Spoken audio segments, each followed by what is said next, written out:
Un nouveau paradigme émerge dans le secteur des services informatiques. C'est l'un des grands enseignements de l'étude de Precepta sur les stratégies des SS2I en France. Ces dernières sont en effet confrontées à de profonds bouleversements. Du côté des clients tout d'abord, qui ne veulent plus de solutions standardisées, mais des solutions sur mesure, à même de répondre à des problématiques précises. Pour les SS2I, cela veut dire qu'elles doivent gagner en agilité et en proximité, notamment vis-à-vis des directions métiers.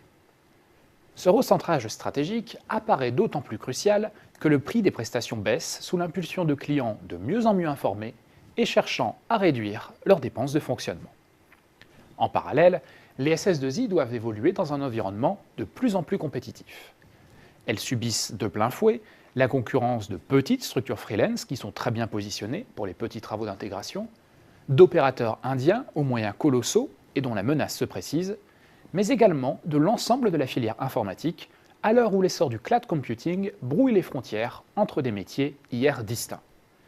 Au final, cette double mutation de l'environnement conduit à la formation d'une spirale déflationniste qui a largement dégradé le taux d'EBE des grandes SS2I, celui-ci passant de 7% du chiffre d'affaires en 2007 à 3,7% du chiffre d'affaires en 2013.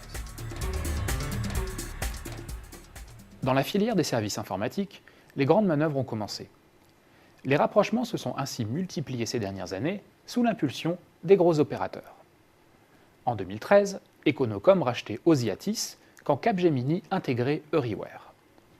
Plus récemment, Atos se portait acquéreur de Bull et Sopra rachetait Steria. Ces opérations de concentration sont largement justifiées par la mutation de l'environnement économique et technologique. Elles sont motivées par la recherche d'un effet taille significatif pour obtenir un meilleur référencement, raffermir son pouvoir de négociation et générer des économies d'échelle.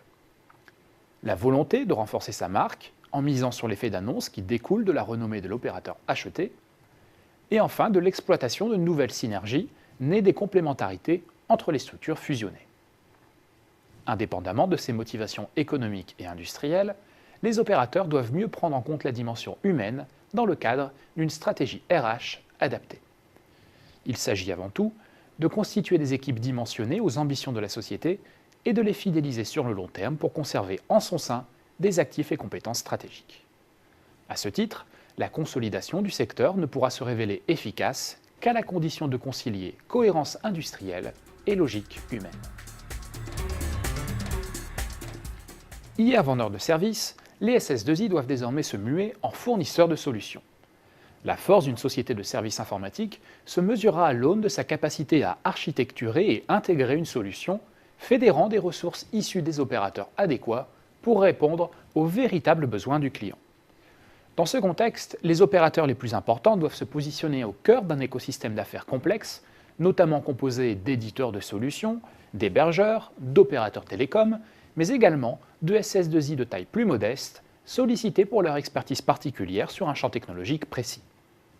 Au cœur de cet écosystème, les grandes SS2I doivent jouer un rôle pivot pour coordonner les acteurs et profiter de leurs connaissances clients pour apporter des solutions clés en main, adaptées à leurs besoins.